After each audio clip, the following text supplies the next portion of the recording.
હરિ સબકો છૂતા હૈ બિના શરીર. એટલે તો આપણે જીવીએ છીએ. એ આપણને અડતા ન હોય તો આપણે જીવી ન શકીએ, પણ કોઈ સંજીવની લઈને રોજ આપણને અડે છે કે આપણને જીવતા રાખે. નહીં તો રાત્રે સૂઈ ગયા પછી જગાડે જ નહીં તો કોઈની ક્રિયા કોઈએ કરવાની જ ન રહે, બધું એમને પૂરું થયું. પણ કોઈ એવો હાથ અડે છે કે વળી પાછો માણસને જગાડી દે છે, વળી કામ કરતો. તન બીનું પરસ નયન બીનું દેખા. નેત્ર વગર આખા જગતને ઈશ્વર જુએ છે. ગ્રાણેન્દ્રિય વગર બધી શ્વાસ લે છે શિવા.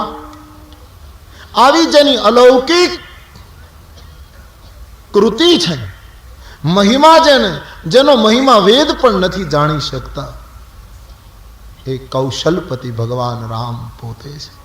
એ જ પરમાત્મા રામ રૂપે પ્રગટ્યા હતા. રામ રૂપને આ રીતે સમજાવે છે.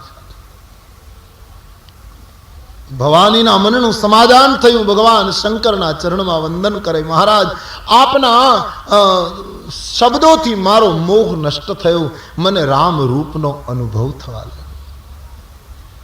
પણ મહારાજ હવે એક પ્રાર્થના, આપે મને સમજાવ્યું તો ખરું, પણ મહારાજ હવે પૂરી રામકથા સંભળાવો.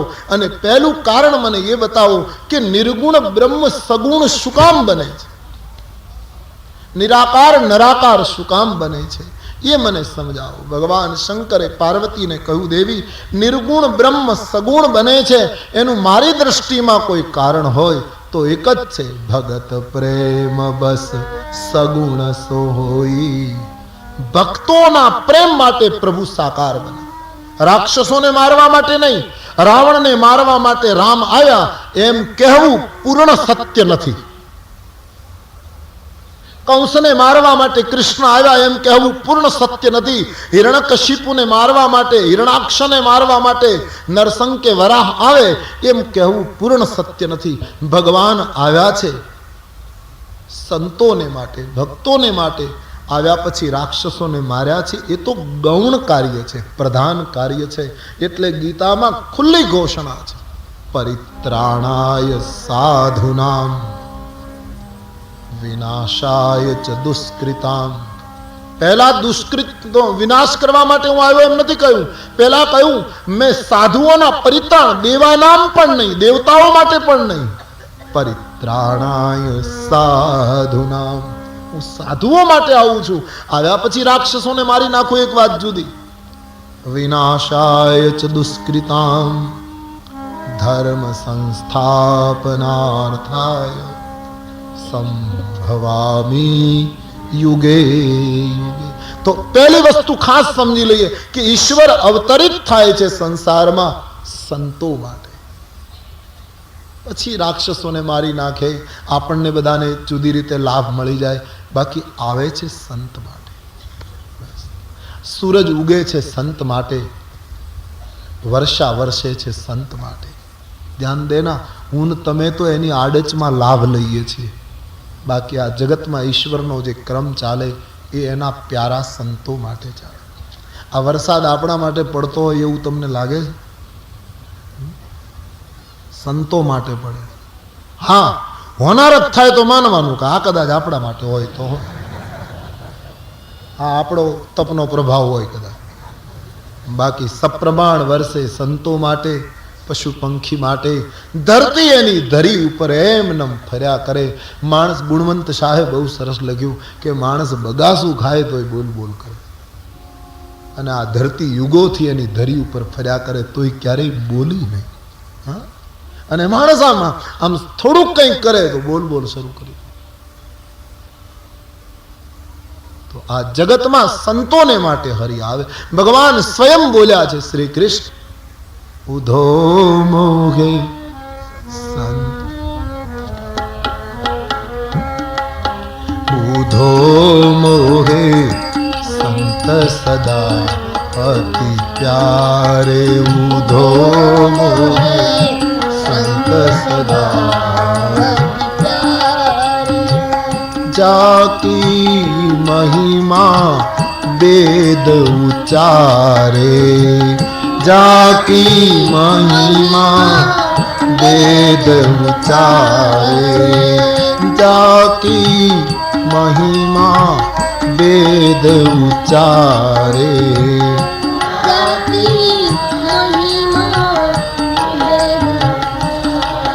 ऊधो मोहे संत सदा अति प्यारे, ऊधो मोहे संत सदा अति प्यारे। मैं संतों के पीछे जाऊं, जहाँ जहाँ संत सिधारे, मैं संतों के पीछे जाऊं, जहाँ जहाँ संत सिधारे। संत चरण रज अंग लगाऊं, संत चरण रज अंग लगाऊं, संत चरण रज अंग लगाऊं, संत चरण रज अंग लगाऊं। संत मोहे प्राण पियारे, संत सदा प्यारे, ऊधो मोहे संत सदा प्यारे। भगवान शंकरजीए स्पष्ट કર્યું છે, પાર્વતી ભગવાન સંત માટે પધારે છે, સંતોના પરિત્રાણ માટે પધારે છે. ધર્મની હાનિ જ્યારે થાય, અધર્મની વૃદ્ધિ થાય, સંત સાધુ વિપ્ર ગાયને સહન કરવાનો સમય આવે, અનીતિ એટલી બધી વધે પાર્વતી કે જેનું શબ્દોથી વર્ણન ન થઈ શકે. એવા સંજોગોમાં ઈશ્વર વિધવિધ રૂપ લઈને સંત સજ્જનોની પીડા હરવા માટે ધરતી ઉપર આવે છે. રામ અવતાર શું કામ થયો દેવી, એના થોડા કારણોની ચર્ચા હું તમારી પાસે કરું, એમ કહીને ભગવાન શંકર એ કારણોની ચર્ચા શિવજીની પાર્વતીની પાસે શરૂ કરે છે. પણ એ ચર્ચા 2:30 વાગે, એના પહેલા 1 મિનિટ રાજા રામ રામ રામ, સીતા રામ રામ રામ, सब गाइए भाव से, राम राम राम राम, सीता राम राम राम, राम राम राम, प्रेम से, राम राम राम राम, सीता राम राम राम, राम राम राम, सीता राम राम राम, राजा राम राम राम, सीता राम राम राम, राजा राम राम राम, सीता राम राम राम, राजा राम राम राम, सीता राम राम राम,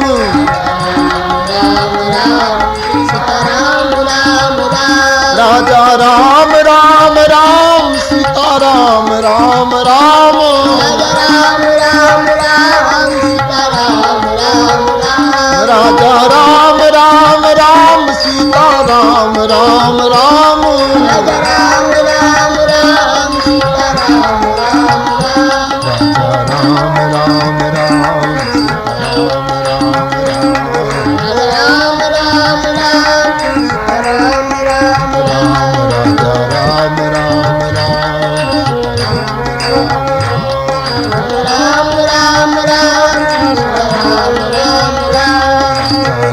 राम राम सीता राम राम राम, राजा राम राम राम,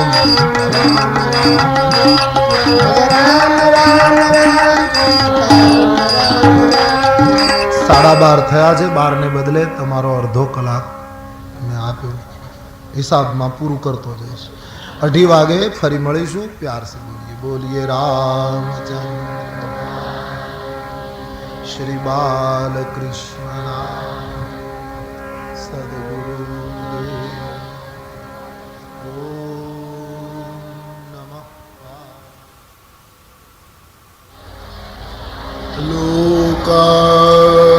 लोकाभिरामं रणरङ्गधीरं राजीवनेत्रं रघुवंशनाथं कारुण्यरूपं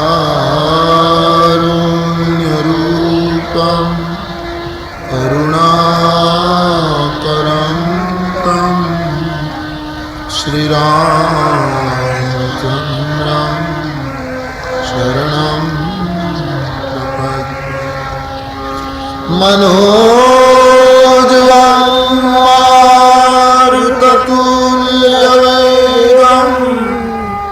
जितेन्द्रियं बुद्धिमतां वरिष्ठं वातात्मजं वानरयूथमुख्यं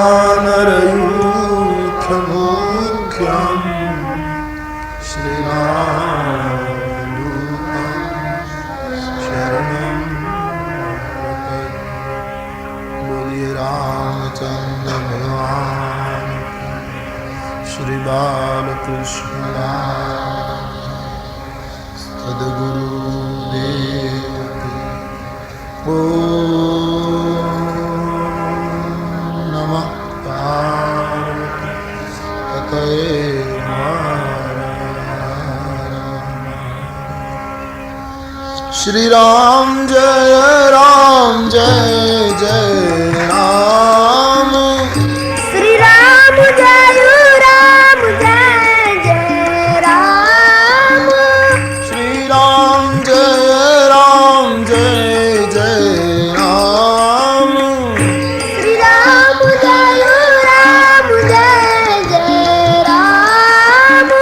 श्री राम जय राम। श्री राम जय राम। श्री राम जय राम।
जन्म एक दुई कहूं बखानी। भगवान शिवजी पार्वती ने भगवान रामना अवतारना कारणों कथा कहे छे। कुल 5 कारणों रामायण में बताया राम अवतार माटे। शिवजी कथा नो आरंभ करे छे। शंकरजीए कह્યું देवी पहलू कारण राम अवतारનું એ છે બહુ પ્રસિદ્ધ કથા। દ્વારપાલ હરિ કે પ્રિય દો। ભગવાનના 2 દ્વારપાળો જય અને વિજય એકવાર ભગવાનની ચોકી કરતા હતા। ઓચિંતા મહાત્માઓ દર્શન કરવા આવ્યા। સનત કુમારો એમણે દ્વારપાળોને પૂછ્યું નહીં અને સીધા અંદર પ્રવેશ કરવા ગયા તો દ્વારપાળોનો અહંકાર ઘવાયો। એમણે મહાત્માઓને અટકાવ્યા। મહાત્માઓને અટકાવ્યા એમાં મહાત્માઓને ક્રોધ આવી ગયો। એમણે શાપ આપ્યો કે તમે બંને જણ રાક્ષસ થઈ જાઓ। 7 જન્મ લેવા પડશે પ્રભુને મેળવવા માટે। આવો શાપ આપ્યો। ભગવાનને ખબર પડી। ભગવાન બહાર આવ્યા। એમણે મહાત્માઓને કહ્યું કે તમારે એને શાપ નહીં આપવો જોઈતો તો કંઈક કૃપા કરો। મહાત્માઓએ એમ કહ્યું કે અમે શાપ આપ્યો એમને 7 જન્મ લેવા પડશે, પરંતુ તમારી સાથે વેરવૃત્તિ રાખશે તો 3 જન્મે મુક્તિ થશે અને ભક્તિભાવ રાખશે તો 7 જન્મ લેવા પડશે। આવું એક સમાધાન કર્યું। પરિણામ એ આવ્યું કે બંને દ્વારપાળો સતયુગમાં હિરણાક્ષ અને હિરણ્યકશિપુ બન્યા। ભગવાન એને મારવા માટે 2 અવતાર લઈને આવ્યા। ત્રેતાયુગમાં એ બંને જણ રાવણ અને કુંભકર્ણ બન્યા। ભગવાને રામ અવતાર લીધો। દ્વાપરમાં દંતવક્ર અને શિશુપાલ બન્યા। ભગવાન એને મારવા માટે કૃષ્ણ રૂપે આવ્યા। દ્વારપાળોએ નક્કી કરેલું કે વેરવૃત્તિ રાખીએ જેથી કરીને 3 જન્મે મુક્તિ મળે। એક કારણ ઈશ્વરના અવતારનું જય અને વિજય। એક વસ્તુ આમાં પકડવી રહી આપણે કે વૈકુંઠના દ્વારે ઉભેલા દ્વારપાળો એને પણ અહંકાર સતાવે છે। હવે દ્વારપાળોને અહંકારે સતાવ્યા એ તો ઠીક કે એની કક્ષા, પરંતુ વૈકુંઠને દ્વારે મહાત્માઓને ક્રોધ આવી ગયો। આનો અર્થ એમ થયું કે અહંકાર અને ક્રોધ એ जिसके बच्चे हो वो संभाल ले तीनों को। वैकुंठना द्वार ઉપર પણ ક્રોધ અને અહંકારની ઉપસ્થિતિ બતાવે છે। બીજું, દ્વારપાળોને અહંકાર ઘવાયો એટલે અવિવેક કરીને મહાત્માઓને એમણે અટકાવ્યા। છોડો, પણ મહાત્માઓએ તો ક્રોધ નહોતો કરવો જોઈતો, તો એને ક્રોધ કર્યો। તુલસીએ ગણિત ગણ્યું કે એક અવિચારમાં બીજો અવિચાર ભળે એમાંથી સમાજમાં રાવણનો જન્મ થાય। દ્વારપાળોનો અવિચાર મહાત્માઓને અટકાવવા તે, અને મહાત્માનો અવિચાર ક્રોધ કરવો તે, આ 2 અવિચારના સરવાળામાંથી રાવણનો જન્મ થયો। તો એક કારણ છે ભગવાનના અવતારનું જય અને વિજય। બીજું કારણ, સમાજમાં એક વખત દેવતાઓ ખૂબ દુઃખી થવા લાગ્યા। જલંધર નામનો રાક્ષસ ઉત્પન્ન થયો। એમની પત્ની વૃંદા, એ વૃંદાના સતીત્વને લીધે જલંધર કોઈના હાથે મરતો નહોતો। ભગવાનને પ્રાર્થના કરી